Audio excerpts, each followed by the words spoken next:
మీరు ప్రతిరోజు ఇలాగే దేవుని వాక్యాలతో బలపరచబడాలి అనుకుంటే మా ఛానల్ని సబ్స్క్రైబ్ చేసుకోండి. అలాగే పక్కన బెల్ ఐకాన్ని యాక్టివేట్ చేసుకోండి. అలాగే మీ స్నేహితులకు, మీ సన్నిహితులకు మా ఈ ఛానల్ని షేర్ చేసి ప్రతిరోజు ప్రతిదినం దేవుని వాక్యాన్ని వారికి ప్రకటించుటకు సహాయం చేయండి. దేవుని బిడ్డలందరికీ నా హృదయపూర్వక వందనాలు. ఉదయకాలం దేవుని యొక్క వాగ్దానం ధ్యానం చేసుకున్నాము. యోబు గ్రంథము 36వ అధ్యాయము 16వ వచనము. బాధలో నుండి ఆయన నిన్ను తప్పించును, ఇరుకులేని విశాల స్థలమునకు నిన్ను తోడుకొని పోవును. దేవుడి యొక్క వాగ్దానం మన పట్ల చేస్తున్నాడు. బాధలో నుండి దేవుడు మనల్ని విడిపిస్తాడు. ఇరుకులేని విశాల స్థలమునకు తోడుకొని పోతానని చెప్తా ఉన్నాడు. మానసిక ఒత్తిడి దేవుడు తొలగిస్తాడు. మనల్ని ఆస్వాదించే దేవుడిగా ఉంటున్నాడు. ఇరుకుల విశాలత కలుగజేస్తాడు. మనల్ని పోషిస్తాడు. మనల్ని దేవుడు అభివృద్ధి పరుస్తాడు, ఆశీర్వదిస్తాడు, దీవిస్తాడు.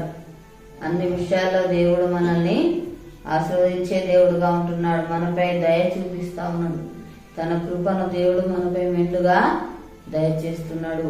మనకు కావాల్సిన ఈవులన్నీ కూడా అనుగ్రహిస్తున్నాడు. ప్రతి దినం కూడా దేవుడు మనల్ని ఆదరించే దేవుడుగా ఉంటున్నాడు. బలపరుస్తాడు, ధైర్యపరుస్తాడు, మనకు సహాయం చేస్తాడు, మనకు తోడుగా ఉండి నడిపించే దేవుడుగా ఉంటున్నాడు. కాబట్టి ప్రతి దినం కూడా మనం దేవుని సన్నిధిలో దేవుడేసిన మేళ్లను బట్టి దేవుని స్తుతించే వారిగా ఉండాలి, ఆరాధించే వారిగా ఉండాలి, కృతజ్ఞతలు చెల్లించే వారిగా మనము ఉండాలి. ప్రతి దినం కూడా దేవుని సన్నిధిలో ప్రార్థన చేసే వారిగా ఉండాలి. దేవుణ్ణి ఆశ్రయించాలి. దేవుని మీద మనం ఆధారపడినట్లయితే దేవుడు మనకున్న బాధ సమస్యలు తొలగిస్తాడు. మనకున్న అన్ని కూడా దేవుడు సమస్యలన్నీ కూడా దేవుడు తొలగించేవాడుగా ఉంటున్నాడు.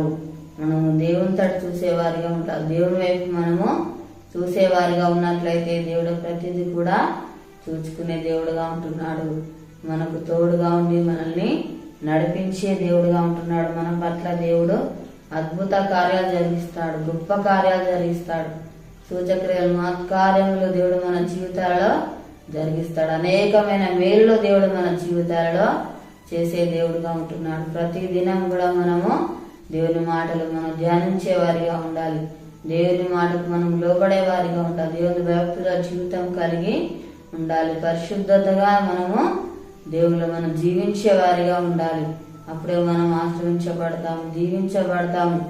మనకున్న అన్ని బాధలన్నీ కూడా దేవుడు తొలగిస్తాడు. మనకు నెమ్మదిని దయచేస్తాడు, సంతోషాన్ని, సమాధానాన్ని దయచేసే దేవుడుగా ఉంటున్నాడు. ప్రార్థన చేసుకుందాము. స్తోత్రం తండ్రి, పరిశుద్ధుడానికి వందనాలు ప్రభా.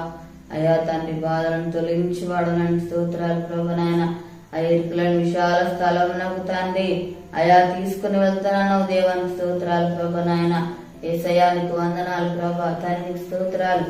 నేను భక్తుల జీవితం దయచే, నీ మాటకులో కూడా జీవితం దయచే తండ్రి. అయా మాకున్న బాధ సమస్యలు తొలగించేవాడు నన్ను స్తోత్రాలు ప్రభా. అయా మాకు తోడుగా నడిపించేవాడు నన్ను వందనాలయ్యా. మమ్మల్ని ఆదరించేవాడు, బలపరిచేవాడు, ధైర్యపరిచేవాడు నాయన. మాకు సహాయం చేయవాడు దానికి స్తోత్రాలు.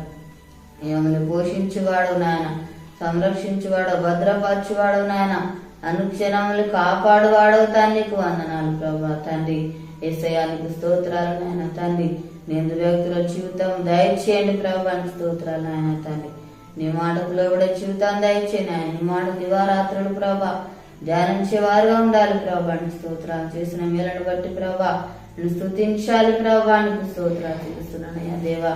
అయా నీకు వందనాలయ్యా తండ్రి స్తోత్రాలు ప్రభా. ఇరుకుల విశాలత కలుగ చేయవాడు నన్ను స్తోత్రాలు ప్రభా. తండ్రి అయా నెమ్మది, సంతోషాన్ని, సమాధానం అనుగ్రహించేవాడు నన్ను స్తోత్రాలు ప్రభా. నాయన తండ్రి మాకు కావాల్సిన ఈవులన్నీ అనుగ్రహించేవాడు తండ్రి, పోషించేవాడు నాయన. మా జీవితాల్లో గొప్ప కార్యాలు జరిగించేవాడు నన్ను స్తోత్రాలు చెల్లిస్తున్నాను తండ్రి. దేవానికి వందనాలు ప్రభా. తండ్రికి స్తోత్రాలు. ఈ యొక్క వాగ్దానం నాయన ప్రతి ఒక్కరి జీవితాలలో ప్రభా నెరవేర్చి మాయ పొందమని ఏస్తున్నాము అడుగుచున్నాం తండ్రి. ఆమేన్.